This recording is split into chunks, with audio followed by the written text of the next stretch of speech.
morning, afternoon. I don't know, whatever time it is in whatever part of the world you're at, folks. So I'm so lucky to be here. But first, before we begin, I want to say this because I think it's important to also say it as Coffee with Friends may discuss trauma of all sorts, to include all types of abuse. Viewers and listeners may find it unsettling and triggering. The guests on our live streams reflect a diverse set of values, morals, and ethics that may not reflect the morals and ethics and values of the Misfit Amish. If this live stream is triggering, we would urge you to discontinue watching until you are able to watch as needed and also to seek support with trusted and qualified mental health professionals as needed. With that being said, I am here with Kay Rose. Good morning. Would you like to introduce yourself? My name is Kay Rose. I am a young mother, a girlfriend, a writer, a coworker. I am here with my book. It's called Building with Dust and Ashes, right? Yeah. So, why the name Building with Dust and Ashes? Can you tell me a little bit about that? Yes. In the back, when I wrote about the author, it's mainly because I feel like I believe with this experience that I went through, I walked through fire, or that's what I feel like. And I feel like my life literally burned and was destroyed in front of my eyes. And now I'm building it back with the dust and ashes that I was left with. That is where I got the title.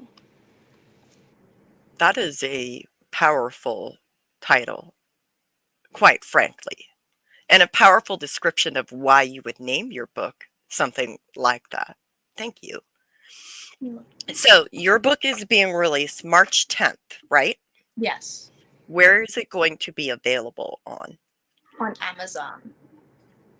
Will it be in both print format and Kindle format or only I one? it will be in the print format first. I am working on the Kindle version. I am thinking about maybe releasing it at the same time. If not, it will be released shortly after. Oh, that's wonderful. Wonderful. So it will be on Amazon. Are you going to do a pre-order time too? I'm hoping to, yes. I'm not exactly sure on that yet, but I'm hoping to. Well, I can't wait to pre-order my copy because I'm going to pre-order it. And am I correct in saying that your book talks about your experiencing escaping from Nationwide Fellowship and PA Dutch speaking Mennonites? Yes, yes. I was born into an old order Mennonite home, which would be the Pennsylvania Dutch speaking Mennonite. Some know them as the Joe Wanger, the horse and buggy Mennonites. And later on, my parents joined the Nationwide Mennonites, and I left that community, yes. Thank you. So, what prompted you to write this book? Well, it was something that I was working on for a long time, but what really made my decision was the fact that, not to diss on anybody or anything, but I feel there are a lot of stories out there about the Amish, and I feel sometimes the Mennonites are misrepresented. People think the Amish and the Mennonites are the same thing, and they're wrong. I have honestly ever only read one book that talks about Mennonite trauma or the Mennonite abuse. I feel there needs to be more awareness raised on the Mennonite communities, not just, I mean, the Amish are important, but also the Mennonite communities. There needs to be. So, would you say that in some ways you felt invisible? Yes. Yes, definitely. It seems okay. So when I talk to just any random person, about my story, their question is always, so you were Amish. So, and if I try and explain the difference, it's still it's similar to the Amish.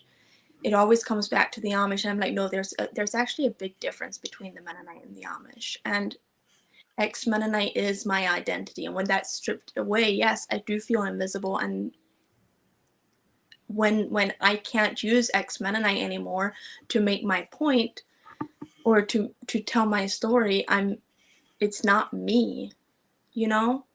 It's like a part of you is completely erased. Is that Yeah, what you're telling me? yeah, That's what I'm hearing. yeah,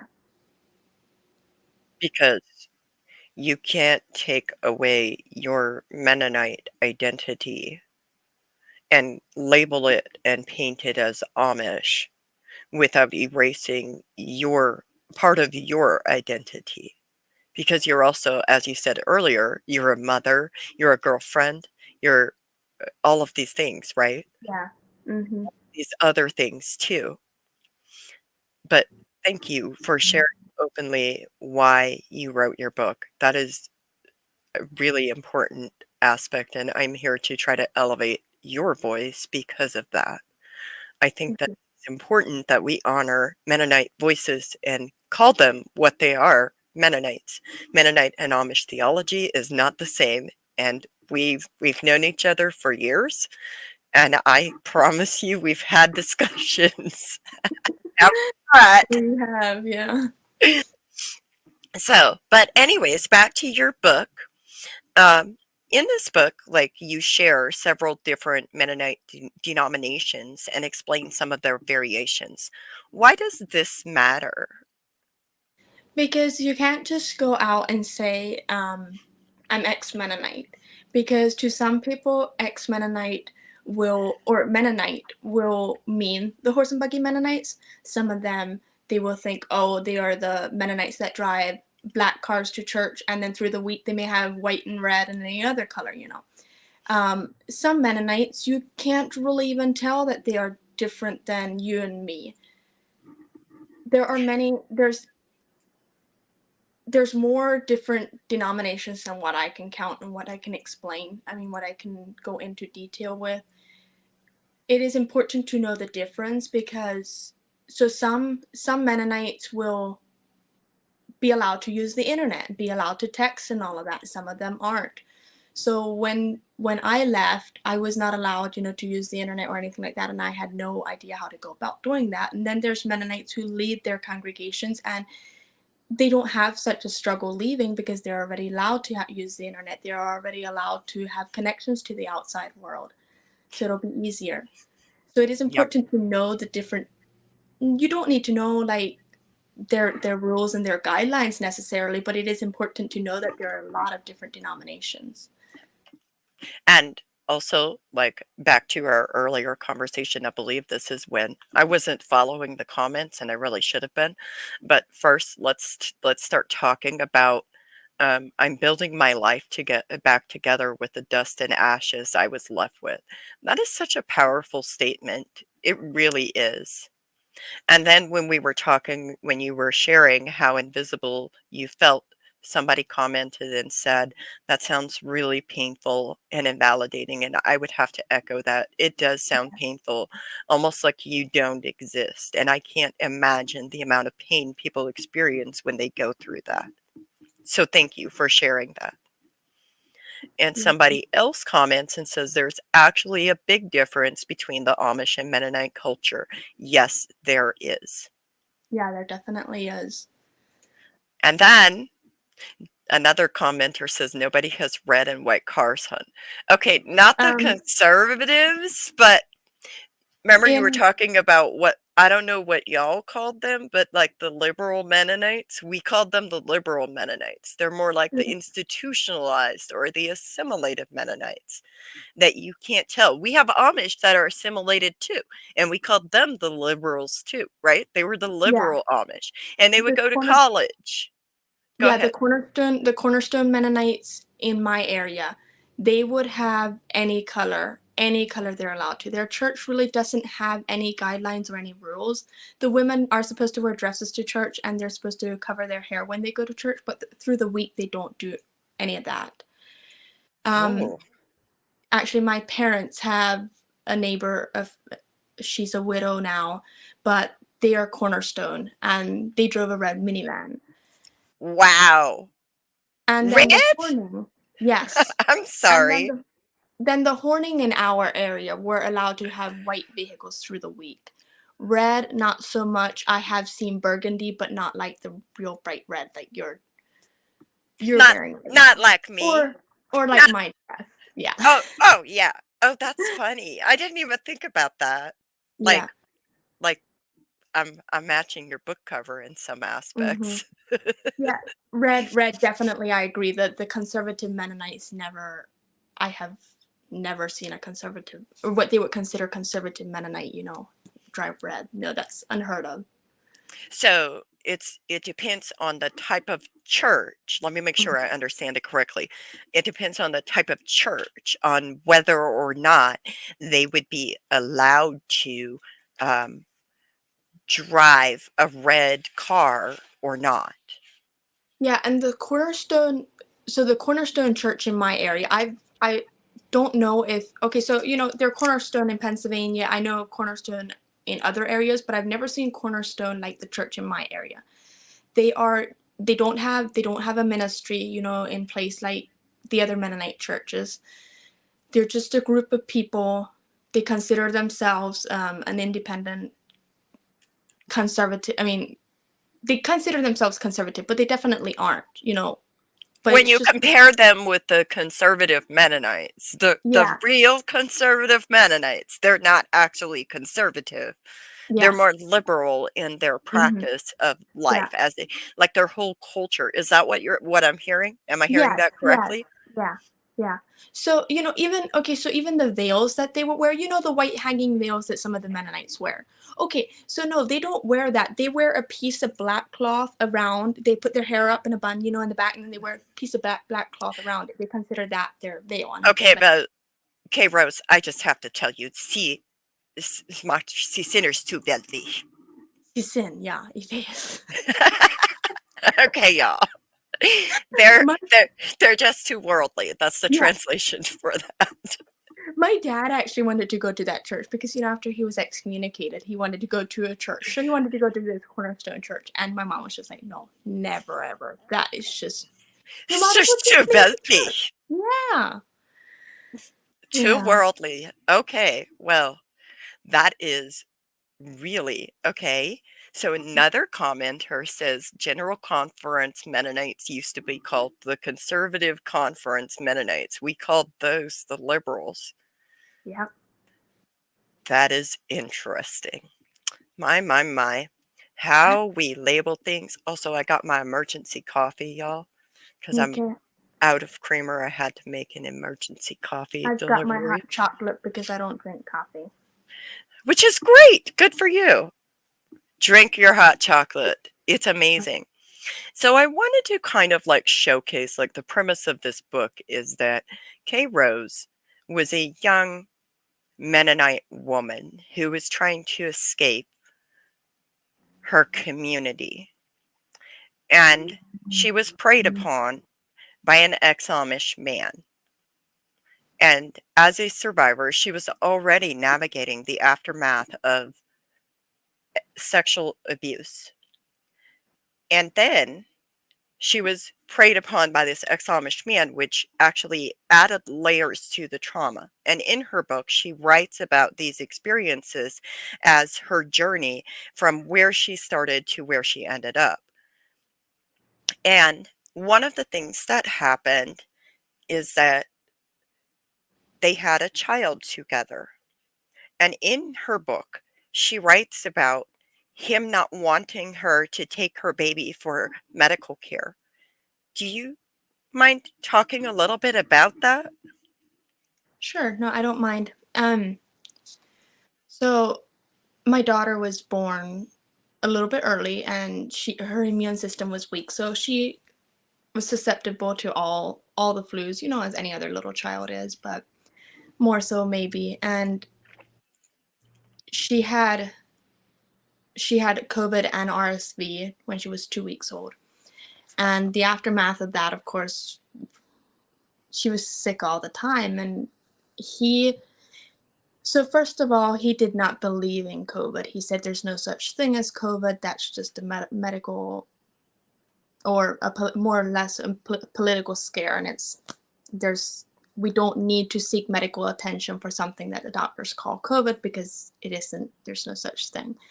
But me as a young mom, I was more or less, well, if your child can't breathe, if she's flu, if she's struggling to catch her breath and all of that, I don't care if it's COVID or not, you need to go see a doctor. But he would go to all kinds of extremes to make sure I couldn't do that. And the there was this one time especially that he even went to the extreme of blocking the driveway so that I couldn't leave. And when he finally decided, okay, now I was allowed to go and take her to the doctor, he left the door open, and it was, winter time, it was cold, and when I So asked him, go ahead. can I ask how old was your baby when this happened? That would have been the end of November, right? So she would have been almost Or 3 months was it the beginning of December? at the beginning of December. I think I did write it as the beginning of December. I don't have her discharge papers anymore. I wish I would have kept them because then I wouldn't have the exact date, but she would have been almost 3 months old Okay, gotcha. So because she was born the end of September. sorry, I just wanted to make sure because like she was sick earlier, but then Mhm. like all of this is already there, and then he Yeah. blocks you in with his car. Sorry, Mhm. continue. Yeah, it's okay. Um, he used the excuse later on in court that, well, he helped pay for medication, so it was okay, he justified his actions. But the point is not But that you pay. Go he ahead. blocked you in with his car to prevent you from taking. So where were his car keys? Well, so he worked third shift, so he came home in the morning, and he went to bed, and he slept with his keys either under his pillow or in his pants pocket or anywhere, on him, so that kind of like you would protect something valuable, you stick it under your pillow or yeah. So wow. Okay, so continue. Sorry. I just want to Well, make sure that certain things kind of like are like making sense to our yeah, listeners too. yeah, So that's why I'm asking these things. yeah. And so say he would have left his keys on the kitchen table and I would have decided to move his vehicle on my own. I could have left at that moment, but then when I came home, yes, when I came home, I had to pay for taking her to the hospital in the first place. But say I would have moved his vehicle without asking him or without telling him to do it, and then, say he would have said, okay, no, I'm not moving it, and so I would have decided, okay, I'm going to go and do it on my own. He had his ways of making sure you paid for whatever you did. I'm So not you saying, go go ahead. ahead. Go ahead. Well, I was going to say, I'm not saying I wouldn't have if I would have had the option of going and moving the vehicle on my own. I'm not saying I wouldn't have. I have, looking back over those 2 years, I have done things that made matters worse just because I felt I had to do it in the moment. Hmm. But what I'm trying to say is it's not like it would have all been okay. It's not like, okay, he would have just forgotten that I did that and he would have been like, okay, well, you Like had to do it. you paid dearly for taking your kid to the doctor's office. Like, am I, or to see a doctor when they were sick? Am I Yeah, hearing that correctly? So, yeah. so you, because he said COVID wasn't real and your baby was sick and you sought medical care for your almost 3 months old baby, you Mm, paid for that. yeah. And I'm you can feel go. free to not answer this, but can you describe some of the ways that he maybe made you pay for it? Yeah. So, of course, it was some of the things that good Mennonite and Amish women do all the time. His laundry, have his meals ready on time, everything like that. But that's just for me, for myself at that point in time, that was just my duties, and it was okay. But then there is such a thing as marital rape. There was also that. He raped me 2 days after I gave birth. And it was a weekly thing after that. That was one way. If he was angry, he would hit, he would get physical that way, but in the end, that's always what it led to. And there were days, of course, that I was not necessarily okay with it, but I gave in to it because I knew it was one thing that calmed him down. At the end, after we were done, he usually got over it and went back on his daily duties. It was one way to calm him down. But then there were days that I fought because I just couldn't. Like, You're a human being. You don't deserve to be raped 2 days after you give birth. And you didn't deserve that. You didn't deserve to be raped regularly. You didn't deserve to be placed in a position where you were made to feel like you just have to allow him to rape you so he can be kind to you. That is unacceptable. And you deserve better than that. yeah, that's, thank you. Something that takes a long time to come to terms with, and that, yeah. Yeah. So, despite all of those reactions and consequences, you still took your daughter to for medical care because your daughter mattered to you. As a mom, you do what you have to do. Once you have a child, I feel it's instinct, it's second nature, maybe. So, Yeah. go ahead. Well, I was just going to say, my mom used to say that once you have a child, you'll understand. She used to say that after she spanked us. And my we didn't, as children, we were not taken to the doctors unless we were this close to dad. That's what I usually say, because I mean that's kind of how it was. But now I want to tell her sometimes, well, I am a mom now and I don't understand. I understand the point of, yes, fighting for healthcare. I understand the point of fighting for a safe environment and all that, but I don't understand some of the other things. So I do feel it's kind of second nature. It's what you do to survive. It's the reason you work 10 hours a day, 5 days a week. It's the reason you keep going when you think you can't. I mean, When you it's your life. when your children have worth and when you have worth and value in life, you're saying it comes as second nature almost to do what you Yeah, have to do to survive. Am I hearing yeah, that right? yeah, yes. Yeah.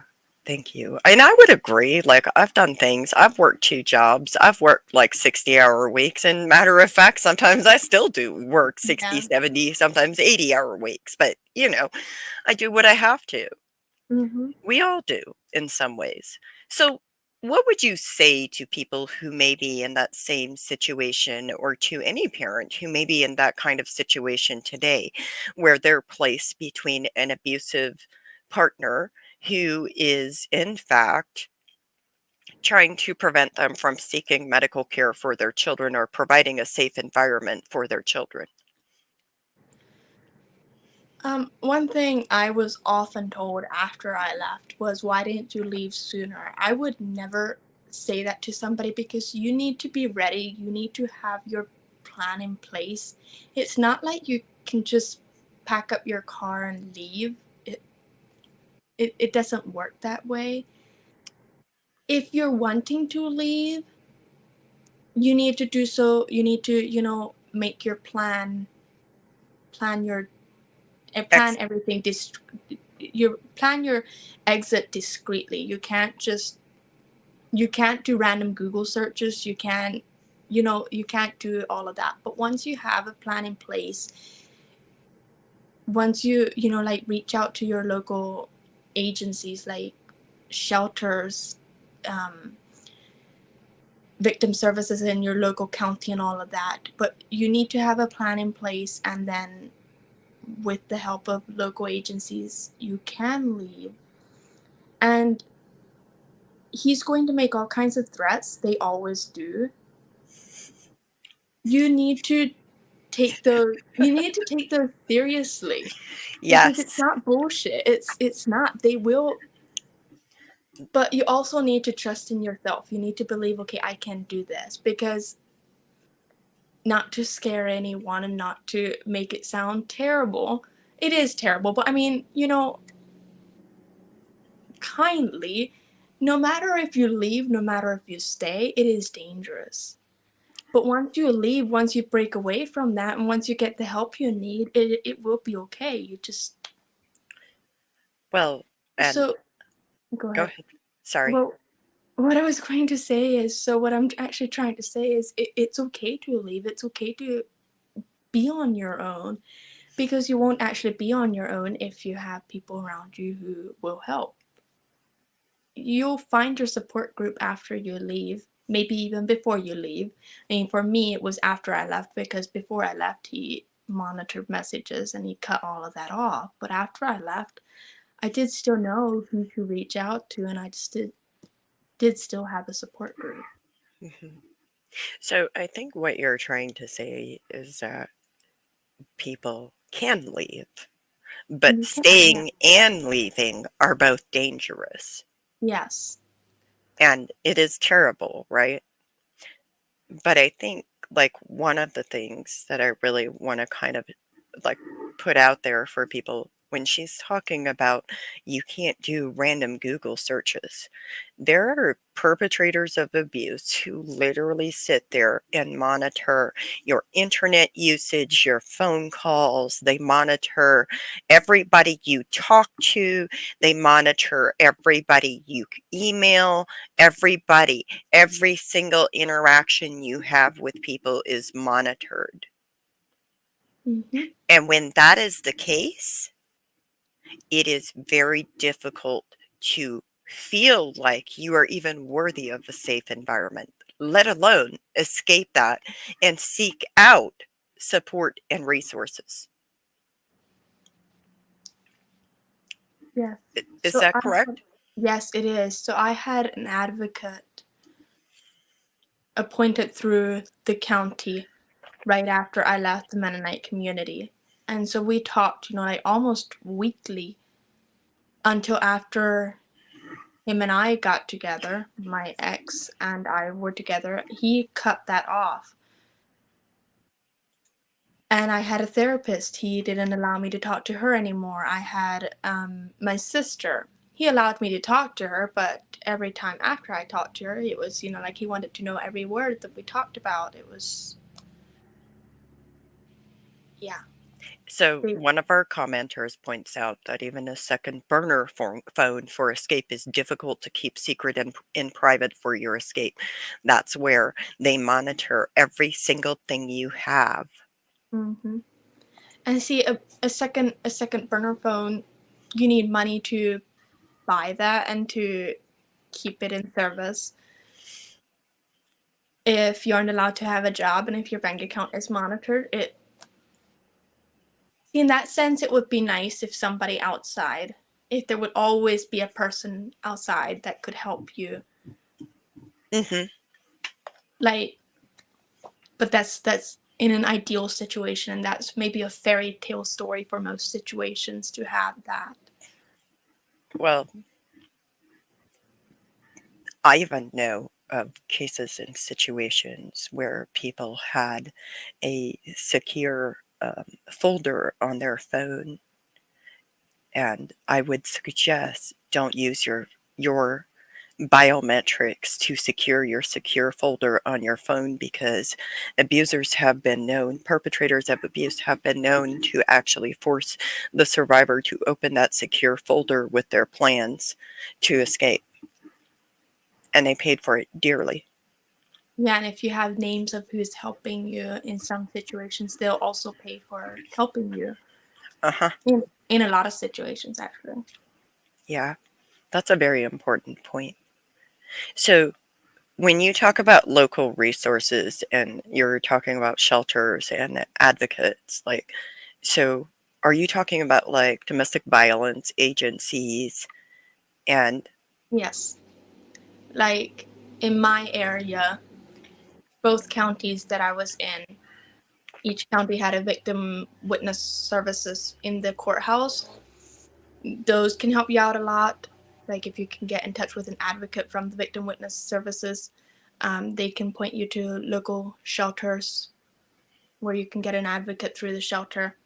In my area, I know of 4 shelters in 2 different counties, all within like a 50-mile radius. Doesn't Wisconsin also have like crisis intervention centers? And Um, yes, like I think the North Central Healthcare, that's the local healthcare, mental health care facility. I know when I was there, they gave me a long list of a whole bunch of different agencies, phone numbers, etc., for places in the area. gotcha. So even healthcare facilities can help you connect with Hmm. resources if you're in this kind of situation. Yeah. Okay. That's really important to highlight and to know. And another question I had is, so like, because you write so openly about your experiences and how this man like preyed on you, I I do have a question. Do you think your Mennonite upbringing had an effect on how you navigated that? I had to go De- there. definitely, definitely. Um, so the community I grew up in, everybody was good. Nobody could do any wrong, you know. You always expect the best in people, all of that. Of course, they were talking about other Mennonites and Amish or other plain people, let's say it that way. Because then everybody on the outside of that was bad. So when I left with my upbringing, my first thought was like, okay, so he's ex Amish, he must be one of the good people. It was a bit of familiarity or whatever that word is. It felt familiar. Yes, it felt familiar. So, Did he also speak PA Dutch? yes, that's all we talked. And that was another thing that was, yeah. But you know, if they would realize that, or if they would recognize that that all people are human, that they are human, that there are, and if they would bring their children up and teach them. Another thing, if you could just, saying this to my former community, if you could just please be a little bit more open with the human body, about your, all of that kind of stuff. Maybe if you would talk about sex, maybe if you would talk about mental health, maybe if you would talk about mental health goes along with all the mind games that they play with you. But maybe if that would be an open conversation. My thought, I mean, my idea when I met him, when we started talking, was just, okay, so he's one of the good people. I feel safe with him because he grew up in an Amish community.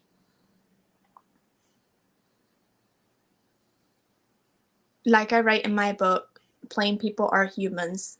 They make mistakes, they commit crimes, they do all of that. If the plain people would talk about that, and if they would teach their children, their young folks, that, we all make mistakes. Their mistakes, when my parents talked about Mennonites making mistakes, it was small white lies. It was running late for church. It was paying a bill past due. It was small things like that. They never made big mistakes. They never did something wrong. So if we would just be okay with the fact that we're humans, that we make bigger mistakes, that we aren't all good people, maybe leaving the community and understanding that would raise more red flags when entering a relationship of any kind. Does that make sense? Or even could it also be that even if they had an open conversation about the fact that people are humans and groups of people, you always get the people that commit crimes. Nobody is exempt from it. Utopia doesn't exist because that, quite frankly, feels like they elevated Amish to a status, and even Mennonites to a status, where they can't commit any crimes. That's what I'm hearing. And Yes. so And for you felt like, okay, so he's from a good community. He's mhm. from a good place. And Yeah. it invoked a sense of safety for you because let me ask you this, like, didn't you tell me at one point in time something about um, being taught that men in the community don't sexually assault or rape people. It's the English people that do that. Yes, we were taught that. Like my mom had a few books up in the attic that we were not allowed to read until she had the talk with us. The talk was, "You're gonna bleed once a month. That's it." But anyway, that's another story. Once we had that talk, we were allowed to read those books, and it was it was just a handful of books, but all the books were. So the one book was about a young guy who raped his sisters and killed the entire family afterwards, and he burned the house down. But anyway, it was books, like that. Wait, how old were you reading that? Oh yeah, I wasn't supposed to read it. My mom did not have the talk with me yet, but my sister Oh, went up there regularly and she read them. So one day I was like, I want to see what's up there. So when my mom was taking a nap one afternoon, I went up there and I read it. I oh, was so 10 you at were the time. curious. Yeah, But still, how old were you reading that? I was 10. But see, I had no idea. I had no idea what it meant. He raped his sisters and he shot them and he burned the house down. Okay, so I did not know what the word meant. So it didn't really, I mean, yes, I was like, it was something bad. Okay, but So I had the idea, all of her books were worldly, heinous crimes. So, okay, so I had the idea, okay. Oh, another one was the Nickel Mine school shooting that she had. But oh, And I also read that one, and yes, it happened to Amish, but it was a worldly man who did it. So we're still okay. I'm still okay going to church. I'm still okay being around these men because okay. I just need to be Amish, more careful when I go to town. right? Because Amish people don't commit crimes, is what you were taught. Yeah. That's what you're Mhm. telling me. Yes. Wow. And even if it wasn't explicitly said, it was implied by the content of books and media in your home. Yes. Yes. I Okay. can't. I can't remember that my mom actually ever used the words. That plain men don't assault young women or anything like that. I don't remember her ever using those words, but they were safe people. Like, it was okay for me to work at the greenhouse alone because he's a member of the church. We're okay. Oh, okay. So, So, you don't necessarily have to say he won't touch you. All you have to say is he's a safe person. What else is she saying? She's implying the fact that he would never do right, it. right, because he's a member of the church. Yeah. Oh, oh, that's interesting. So, I want to kind of like pivot here and go into like which thank you for the big like discussion on like the topics. I I have to like ask this before we move on and pivot. And that is like, do you remember the titles of any of the books? The Nickel Mine school shooting is the only one that I remember. Like, that one was Okay. at the Nickel Mine school shooting, I think. It was written on, but on the viewpoint of one of the survivors. Like, it seemed like she was telling the story. But then, Eyes of the Tailless Animals was one of them. But that wasn't an American-based story. That was of a young woman in North Korea, I think, or something. Yeah. And then the other one, I would need to do a Google search on that one, but Yeah. those are the Okay. two.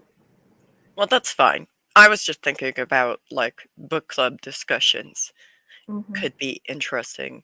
But one of our listeners says also that keeps you from reaching out for help from the others because we are led to believe that the others are bad. Yep. Thank you for that. That is a very valid point. And another listener says, implied by stories that the people in the world were more scary than Mennonite people. Right. I had the same impression, but I was also told to watch out for young folks who didn't drive safely, etc. Okay. Well, if somebody Yep. doesn't drive safely, okay, watch out for them. We have heard.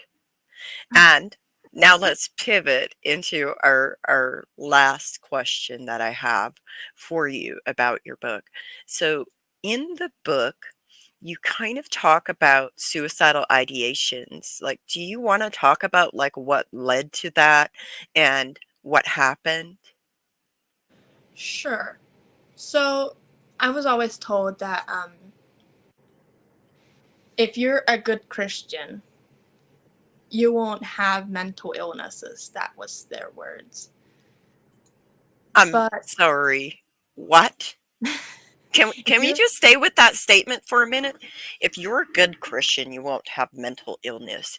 How is being a good Christian going to prevent you from having mental illness?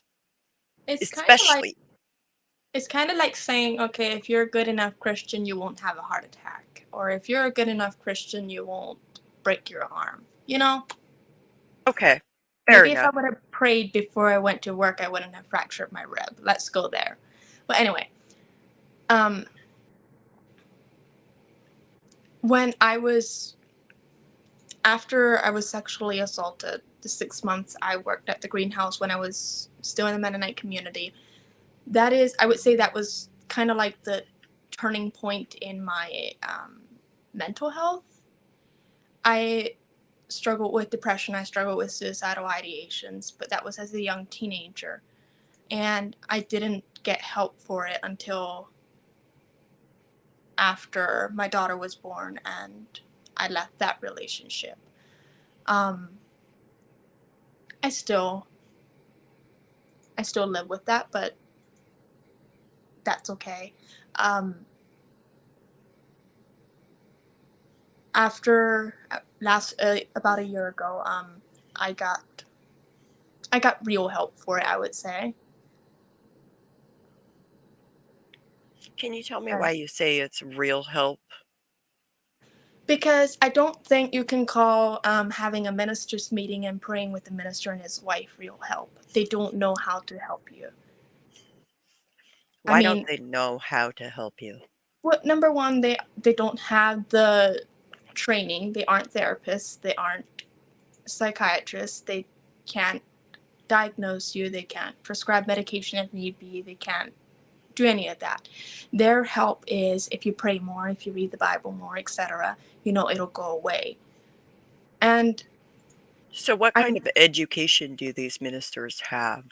an eighth grade education. They know how to read and write and do math, maybe. And that's Do they have any kind of health or science or psychology classes? no, no. They have. I mean, of course, they have science in school, but science has nothing to do with the human body. They talk about. Um, I don't even know. It's just a bunch of random bullshit. Okay. Honestly. Okay. Yeah. Thank you. I wanted to make sure that we like kind of cover the background of their education. So what I'd ask you, what qualifies them to provide support for trauma survivors? They feel What they have. They feel they're qualified because they have. They were ordained by the church to be the minister, so they had. did I just roll my eyes out loud? I apologize. Um, Let me fix my face. you're okay. Okay. Okay. Continue. So then you go to maybe what you call real help, which Yeah. is somebody Well, who can you describe that? well, I was at North Central Healthcare, which that is a local mental health care hospital. I was there for, in other words, a 72-hour cycle. Um, I wouldn't really say, over the time I was there, it was over a weekend, so the doctors were out and all of that. So I wouldn't really say, that they diagnosed me or anything like that while I was there, or I didn't do any medication, but I slept. And that was pretty much all I needed at that point in time. I remember the first day I was there after, which that'll be talked about in my book. But anyway, um, after the officer dropped me off there, I went through the intake and everything like that, and then I went to bed and I slept, and I slept all day that day. Well, I got up to eat dinner, but Then I went back to bed. And Sunday I slept all day and Monday. But after I was released on Monday, I had a doctor, he diagnosed me. He said that I have depression and anxiety, and he said I would need to stay longer, but he thinks I have PTSD as well. But then he referred me to a therapist that I was supposed to see twice a month for the next 6 months. It was a court order that I needed to see her to be released, but I'm still seeing her, and yeah, that was the real help that I needed. Um, Yeah. they did prescribe medication, but I'm allowed to take the medication as I feel needed. So it's not necessarily, that I take a certain amount of pills per day. It's on me. Yeah. Can I ask several questions? So, one, like one of our listeners did ask, is it okay to mention the death threats the perpetrator made? Because do you think that the death threats had anything to do with feeling suicidal? Definitely, because, one thing that he used to say is he never threatened to kill me. I'm trying to think back. I don't think he ever threatened to kill me, but he threatened to kill himself. And the way I was raised, he said, like if I would tell anybody what he did, he would kill himself. So the way I was raised and the way I understood that was that would make me a murderer. So, okay, so say I would have told someone, I thought, well, then I might as well kill myself as well, because I don't want to go through life having his blood on my hand. It was, That is really fucking awful, okay? That is fucking awful. yes, it is. So, anyways, continue. I just wanted you to know that's awful. Well, I don't have a lot more to say about that because yes, it is awful, but it is something that, it's a mind game. It It, wears you down and it makes you not sure, what to think anymore, or how to think, or what to believe, or it feels like your mind is scrambled eggs. That's all I can think about. that actually makes a lot of logical sense to me because that is exactly what it feels like. That's like a good analogy of like what it really feels like when somebody is playing mind games, when they're playing what the army calls fuck games. They play these Mhm. games that are like they make you doubt your reality. They make you question what you actually know. They gaslight you into believing that you are wrong for even having these thoughts or for even thinking or talking. Like, Mhm. yep, it's so dysregulating. You can't begin to like function from a baseline capacity of where humans normally are. Like, Yeah. yeah, totally makes logical sense. Thank you for that. But I am about to wrap this up, so I wanted to ask you if you had one last message you would say to anybody listening to this. Well, I do have one thing that I write about in my book, and that is in my victim impact statement that I gave at court when the Mennonite guy was sentenced, which was not justice. But anyway, in my victim impact statement, I told the judge that if I would have known everything that I was going to lose, I don't think I would have gone through with the report. I mean, it was reported by by a third party, and so once a report like that is made, you don't really have a lot you can do. I mean, you can refuse to cooperate, but they will still investigate. The state of Wisconsin will still investigate. The state of Yes. Wisconsin will still bring charges on your behalf. It is taken completely out of your hands. Yes. But in court, I said I don't think I would have gone through with it. I don't think I would have, Hmm. cooperated or anything like that if I would have known how much I would have to lose. I said, maybe in a year from now, or 5 years from now, or 10 years from now, I will think differently. I still struggle with that, but the message I want to leave with everybody, especially Mennonite women, young girls that are still in the setting, is even though it does not look worth it at the moment or a year later or 2 years later, it does give you a sense of freedom. It does give you a voice. Even if while you're talking, while you're moving forward in life, you still feel like you lost a lot, you do feel better after it's out.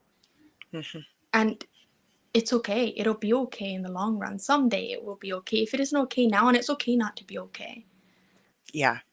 Oh my God, that statement. It really is okay not to be okay. So thank you, Kay, for coming and being a guest and talking about your book and giving us all of this insight into your story and sharing your story openly with us. It is a very powerful story.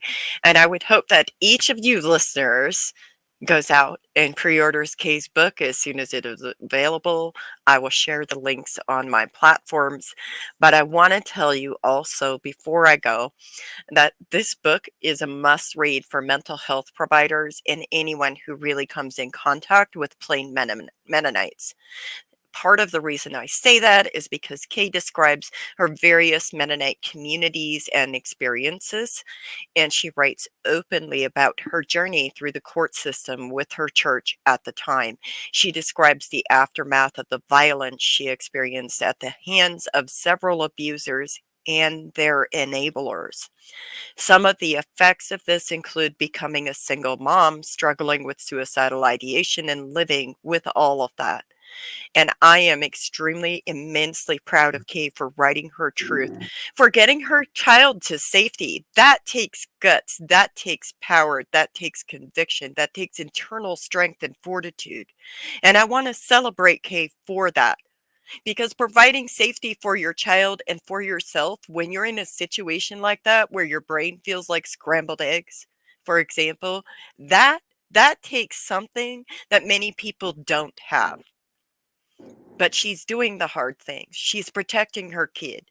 She's doing the things she can to learn better. She's seeking support because she is a warrior and she is a fighter. So, anyways, thank you all for listening. If you have enjoyed this program, please know that it was brought to you by the Misfit Amish Patreon subscribers and the Misfit Amish. And we will be convening again shortly to have a discussion on, well, I think March 12th, to have a discussion on stereotyping. If you'd like to join our discussions on stereotyping, we are welcoming people from all walks and ways of life to join those discussions. Our next one would be on Sunday, March 12th. See y'all later. Have a good one.